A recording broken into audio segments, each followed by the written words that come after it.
The plan's strategy to transform refugee camps into integrated settlements gives inclusion a new expression by promoting the creation of opportunity in a manner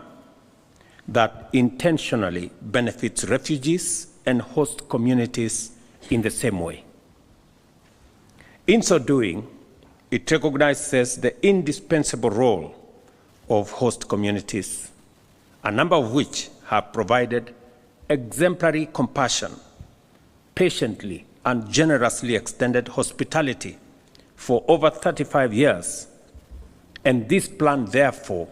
places the host communities at the heart of this refugee plan. Because minus the host communities, it becomes realistically impossible for us as a government to discharge our international obligation to refugees. This plan also sets out the government's strategy to guide reform to policy and regulatory frameworks, including the Refugee Act of 2021, the adoption of the Comprehensive Refugee Response Framework,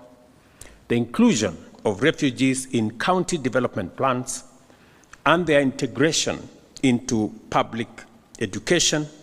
healthcare, and financial systems.